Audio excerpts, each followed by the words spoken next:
Hello friends, good morning, good afternoon या good evening, जब भी आप लोग मेरा वीडियो देख रहे हैं। फ्रेंड्स, आज हम लोग डिस्कस करेंगे आईपीसी के चैप्टर नंबर 4 को, जो कि डील करता है जनरल एक्सेप्शंस के साथ में।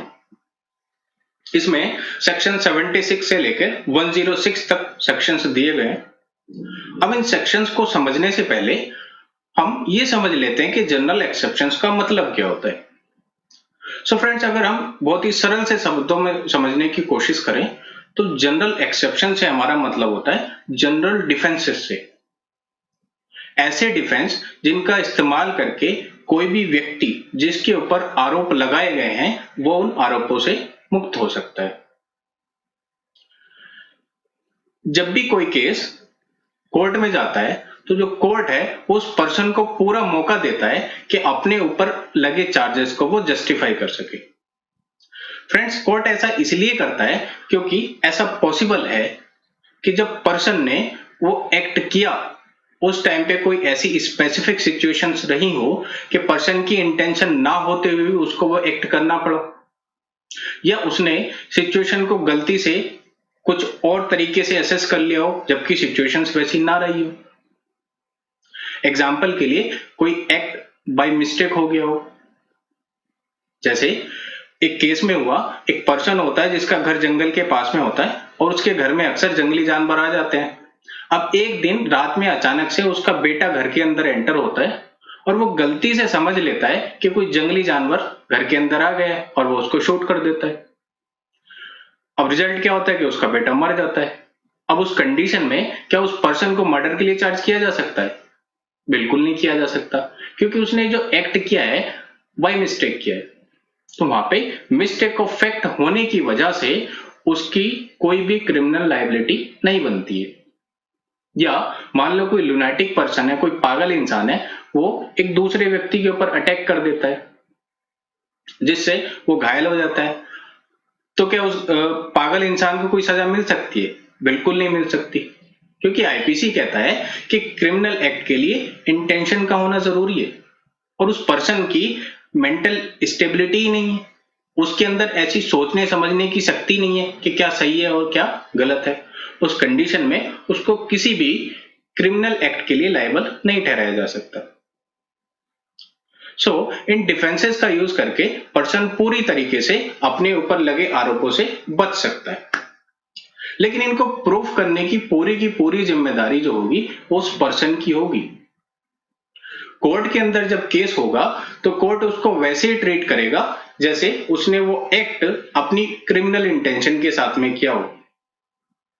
ऐसा इंडियन एविडेंस एक्ट का सेक्शन 105 भी कहता है। इसमें लिखा गया है, the burden of proof regarding existence of a situation of general defences lie on the accused. यानी कि जो बर्डन ऑफ प्रूफ है वो पूरा का पूरा एक्यूज्ड के ऊपर है, इसमें कोर्ट की कोई जिम्मेदारी नहीं होगी। और ऐसा ही कोर्ट ने स्टेट किया कि M Nanavati versus State of Maharashtra में। अब एक दूसरा क्वेश्चन यहाँ पे अराइज होता है कि ऐसी क्या सिचुएशन आई कि इसको अलग से पूरा का पूरा चैप्टर बना दिया गया। सो गाइस, ऐसा इसलिए किया गया ताकि हर एक्ट के साथ में उसकी लिमिटेशंस ना देनी पड़े। एग्जाम्पल के लिए मान लो मर्डर से रिलेटेड कोई प्रोविजंस है तो उसमें अलग से देना पड़ा कि अगर कोई बच्चा है जिसने वो एक्ट किया है तो वो क्रिमिनल लायबिलिटी उसकी नहीं बनेगी। या कोई पर्सन है, उसने अपनी कोई ऑफिशियल ड्यूटी निभाते टाइम, कोई जुडिशियल पर्सन है, उसने ऑफिशियल ड्यूटी निभाते टाइम किसी को शूट कर दिया, तब भी वो क्रिमिनल चार्ज के लिए लायबल नहीं होगा।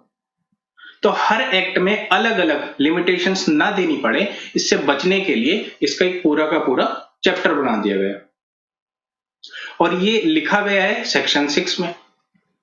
सेक्शन 6 कहता है, throughout this code every definition of an offense, every penal provision and every illustration of every such definition or penal provision shall be understood subject to the exception contained in the chapter entitled। यानी कि जब भी किसी penal provision को पढ़ा जाएगा, जब भी किसी इलस्ट्रेशन को पढ़ा जाएगा या जब भी हम किसी डेफिनेशन को पढ़ेंगे तो उसमें ये जनरल एक्सेप्शंस ऑटोमेटिकली ही इंक्लूड हो जाएंगे और इसकी इलस्ट्रेशंस भी दी गई है।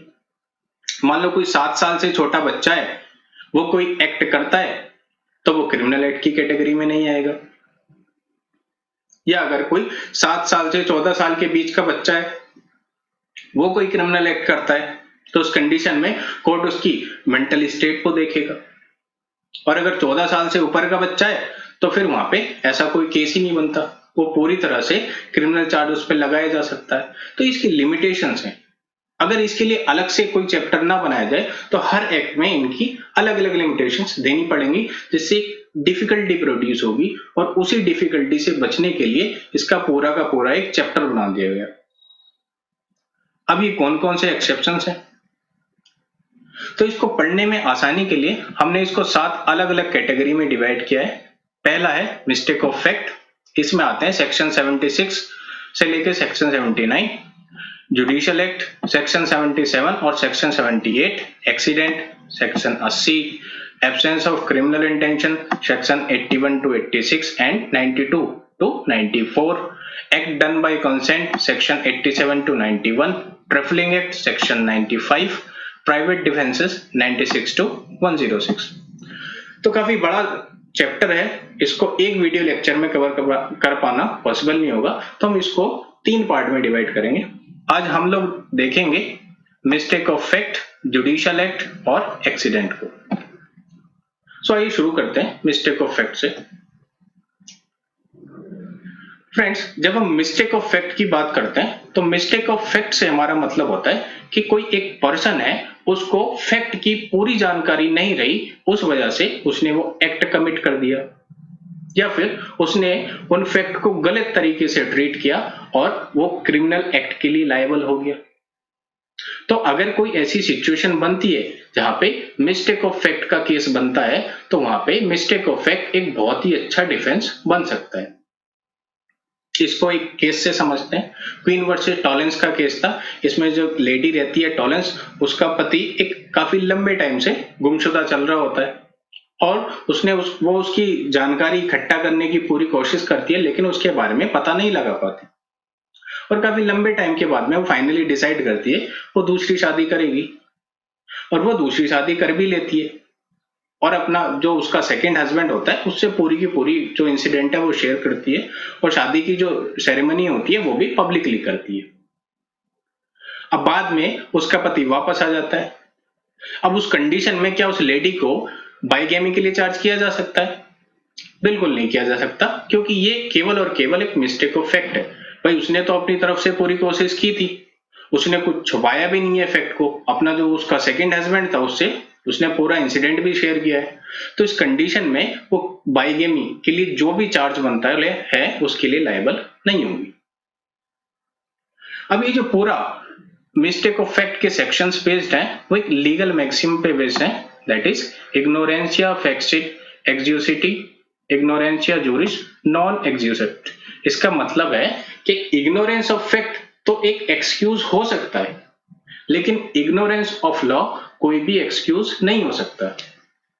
यानी किसी केस में कोई पर्सन ये तो कह सकता है कि उसको फैक्ट की जानकारी नहीं थी, तथ्यों के बारे में पता नहीं था, इस वजह से उसने वो एक्ट कर दिया, और वो उसका एक्सक्यूज हो भी सकता है। लेकिन अगर कोई पर्सन कोर्ट में ये जाके कहता है कि उसने ये एक्ट इसलिए कर दिया क्योंकि उसको वहां के कानून की जानकारी नहीं थी, तो कोर्ट इसको बिल्कुल भी एक्सेप्ट नहीं करेगा। आईपीसी कहता है कि अगर आप इंडियन टेरिटरी में हो तो आपको इंडियन जो रूल्स हैं, जो कानून हैं, उनकी जानकारी होनी चाहिए। ये आपकी ड्यूटी बनती है कि यहाँ के कानूनों के बारे में आप जानकारी रखो। ये कोर्ट की ड्यूटी नहीं है कि आपको जाके वो कानून सिखाए।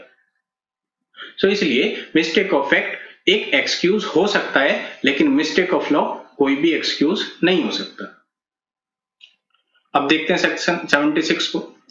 तो सेक्शन 76 की लैंग्वेज कहती है, nothing is an offence which is done by a person who is or who by reason of a mistake of fact and not by reason of mistake of law in good faith believe himself to be bound by law to do so।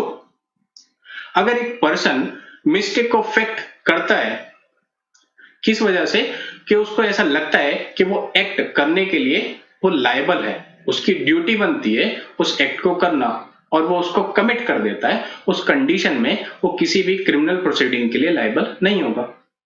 एक example से इसको समझते हैं। मान लो एक soldier है, वो अपने सुपीरियर के ऑर्डर पे एक मॉब पे, भीड़ पे गोली चला देता है जिसमें कई लोगों की जान चली जाती है। तो क्या उस पर्सन को मर्डर के लिए लायबल ठहराया जा सकता है? बिल्कुल नहीं ठहराया जा सकता, क्योंकि उसने बस अपनी ड्यूटी को फॉलो किया है। उसको ऐसा लगा कि ये उसकी ड्यूटी बनती है कि जो उसका सुपीरियर ऑर्डर दे रहा है वो उसको ब्लाइंडली फॉलो करे। तो ये मिस्टेक ऑफ फैक्ट है, मिस्टेक ऑफ लॉ नहीं होगी। दूसरी चीज, यहां पे एक और टर्म यूज होती है, गुड फेथ। तो ये क्या होता है? इसको भी आईपीसी का सेक्शन 52 डिफाइन करता है। हालांकि आईपीसी इसको एक नेगेटिव सेंस में डिफाइन करता है। आईपीसी कहता है nothing is said to be done or believed in good faith which is done or believed without due care or attention। ऐसा कोई भी काम जो बिना ड्यू केयर और अटेंशन के साथ में किया गया हो उसको गुड फेथ नहीं माना जाएगा। अब यहां पे एक दूसरा केस ये बनता है कि क्या हर केस में मिस्टेक ऑफ फैक्ट कोई एक्सक्यूज हो सकता है?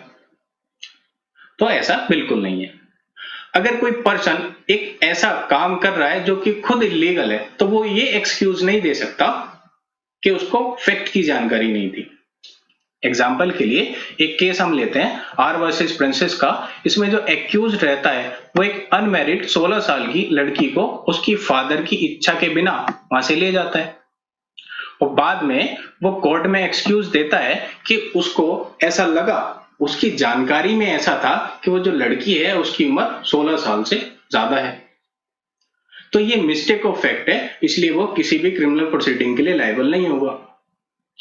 तो कोर्ट उसको कहता है कि भाई तुमने जो एक्ट किया है वो ही पूरी तरीके से इलीगल है। तो अगर एक्ट इलीगल है तो ऐसा कोई डिफेंस ही नहीं बनता। दैट मीन्स कंक्लूजन क्या निकलता है कि जो मिस्टेक ऑफ फैक्ट है वो भी तभी तक एक्सक्यूज हो सकता है अगर आप जो काम कर रहे हो वो गुड फेथ में कर रहे हो, वो एक्ट भी लॉफुल होना चाहिए। इलीगल एक्ट के लिए मिस्टेक ऑफ फैक्ट कोई भी एक्सक्यूज नहीं हो सकता है। नेक्स्ट हम बात करते हैं सेक्शन 79 की। 79 कहता है nothing is an offence if done by a person who in good faith believe himself to be justified by law in doing that. अगर कोई पर्सन है उसको ऐसा लगता है कि वो जो एक्ट कर रहा है वो लॉ के थ्रू जस्टिफाई है, तो उस कंडीशन में भी वो किसी क्रिमिनल प्रोसीडिंग के लिए लायबल नहीं होगा। एग्जाम्पल के लिए ए किसी रास्ते से जा रहा है, वो अचानक से देखता है कि जो जेड वहां पे खड़ा हुआ है और उसके पास में एक डेड बॉडी पड़ी है। तो ए को लगता है कि जेड ने मर्डर किया है। उस कंडीशन में वो जेड को पकड़ लेता है और उसको हैंड ओवर कर देता है पुलिस को। बाद में इन्वेस्टिगेशन होती है तो वहां पे ये पता निकाला जाता है कि एक्चुअल में जो जेड ने वो एक्ट किया है वो सेल्फ डिफेंस में किया है। एंड एज यू नो कि सेल्फ डिफेंस में किया गया कोई भी जो एक्ट होता है वो क्रिमिनल प्रोसीडिंग के लिए लायबल नहीं होता।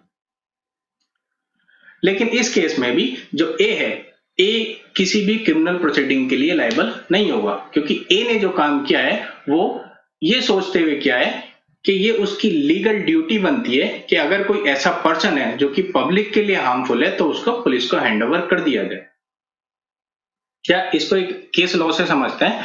एक केस है चिरंजी वर्सेस स्टेट का। इसमें जो एक्यूज रहता है वो डिल्यूजन में, भ्रम की वजह से अपने बेटे को टाइगर समझ लेता है और उसको किल कर देता है, उसको मार देता है।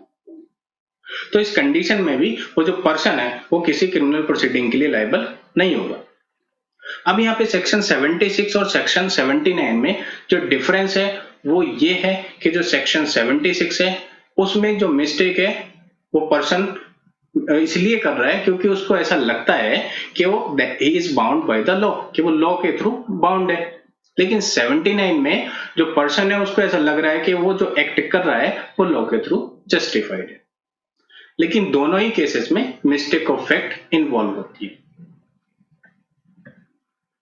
अब इसी का एक और केस था state of Andhra Pradesh versus Venugopal का। इसमें जो 3 पुलिस वाले होते हैं, इसमें एक एसआई होता है, एक हेड कांस्टेबल और एक कांस्टेबल होता है, वो एक पर्सन को अरेस्ट कर लेते हैं उन्हें शक होता है कि जो पर्सन है वो हाउस ब्रेकिंग में इन्वॉल्व था और इसके पास जो प्रॉपर्टी है वो चोरी का सामान ये लेके घूम रहा है, तो वो उसको अरेस्ट कर लेते हैं। कुछ दिनों के बाद में उसकी डेड बॉडी मिलती है और उसकी डेड बॉडी पे काफी इंजरी मिलती है, तो वो केस कोर्ट में जाता है और जो प्रोसिक्यूशन रहता है, प्रोसिक्यूशन वहां पे आरोप लगाता है कि जो पर्सन है, एक तो उसका अरेस्ट जो किया गया वही गलत था, वो पूरी तरह से रॉन्गफुल कन्फाइनमेंट था, और पुलिस ने गलत तरीके से आरोप उसको कबूल करवाने के लिए उस पर टॉर्चर किया, जिससे कि वो कन्फेशन कर ले, और जिसकी वजह से उसकी मौत हो गई। जब उसने ये अपने आर्गुमेंट रखे तो ट्रायल कोर्ट उससे कन्विंस हुआ और ट्रायल कोर्ट ने पुलिस को कन्विक्ट करार दिया, दोषी करार दिया और उनको सजा हो गई। लेकिन बाद में जब ये केस हाई कोर्ट में गया तो हाई कोर्ट ने उन आरोपियों को बरी कर दिया, उन पुलिस वालों को छोड़ दिया। अब हाई कोर्ट ने टिप्पणी दी कि अगर कोई पुलिस वाला ऐसा कोई एक्ट करता है तो वो लॉ के थ्रू जस्टिफाई होगा, क्योंकि ये जो उसने एक्ट किया है वो अपनी ड्यूटी को निभाते हुए किया है। जब ये केस जाता है सुप्रीम कोर्ट के पास में तो सुप्रीम कोर्ट वहां पे एक टिप्पणी देता है। सुप्रीम कोर्ट कहता है कि high court gives totally unwarranted view in law, कि इस केस में जो हाई कोर्ट का व्यू है वो पूरी तरीके से अनवारंटेड है, क्योंकि जो लॉ है वो किसी भी पर्सन को ये परमिशन नहीं देता है, इवन अगर वो पुलिस वाला है तो भी, कि वो आरोपी के साथ में किसी तरह का कोई उसको मारे, उसकी किसी तरह से पिटाई करे या उसको टॉर्चर करे। ये इन्वेस्टिगेशन का पार्ट नहीं है, और अगर कोई पुलिस वाला इस काम को करता है तो वो लॉ के थ्रू जस्टिफाई हो ही नहीं सकता है। तो सुप्रीम कोर्ट ने वापस से उनको कन्विक्ट करार दे दिया। नेक्स्ट हम बात करते हैं जुडिशियल एक्ट की। इनको सेक्शन 77 और सेक्शन 78 में डिफाइन किया गया। सेक्शन 77 कहता है any act done by a judge while acting judicially which he in good faith believe to be given by him law is no offense, कि अगर कोई भी जज अपनी ड्यूटी को निभाते हुए कोई काम करता है तो उसको किसी भी क्रिमिनल प्रोसीडिंग के लिए लायबल नहीं ठहराया जा सकता। एग्जाम्पल के लिए मान लो एक जज जो है वो किसी क्रिमिनल को फांसी की सजा दे देता है, तो क्या उसने उसको फांसी की सजा दी, इसके बदले उस पर केस चलाया जा सकता है? ऐसा नहीं हो सकता है, क्योंकि ये जज की एक ड्यूटी थी। लेकिन कंडीशन यहां पे भी बनती है। कंडीशन ये होती है कि उसने जो एक्ट किया है वो गुड फेथ में होना चाहिए, यानी वहां पे उसकी कोई बैड इंटेंशन इन्वॉल्व नहीं होनी चाहिए, और उसने जो एक्ट किया है वो लॉ के थ्रू जस्टिफाई भी होना चाहिए। तो अगर ये दोनों के कंडीशन बनती हैं तब उस कंडीशन में जो जज होगा वो अपने एक्ट के लिए क्रिमिनल प्रोसीडिंग के लिए लायबल नहीं होगा। सेक्शन 78 इसी का एक एक्सटेंशन हम कह सकते हैं। 78 कहता है an act done pursuant to the judgment or order of a court of justice when the person doing the act in good faith believes that the court has jurisdiction is no offense। ऐसा कोई भी person जो कि judicial proceeding के साथ में involve है और वो कोर्ट के ऑर्डर को फॉलो करवाते हुए कोई काम करता है तो वो जो काम होगा उसके लिए वो क्रिमिनल लायबिलिटी में लायबल नहीं होगा। एग्जाम्पल के लिए मान लो जज ने किसी को फांसी की सजा दे दी और जो हैंगमैन है उसको लटका देता है, उसको फांसी दे देता है, तो उस कंडीशन में जो हैंगमैन है उसका कोई क्रिमिनल प्रोसीडिंग के लिए लायबल नहीं होगा, क्योंकि उसने वही काम किया है जिसके के लिए वो लीगली बाउंड है। या कोर्ट किसी पर्सन को गिरफ्तार करने का ऑर्डर दे देता है और पुलिस वाले उसको पकड़ के जेल में डाल देते हैं, उस कंडीशन में भी जो पुलिस वाला पर्सन है वो क्रिमिनल प्रोसीडिंग के लिए लायबल नहीं होगा, क्योंकि उसने वही काम किया है जो कि उसको ऑर्डर दिया गया था और जो कि उसकी ड्यूटी बनती थी।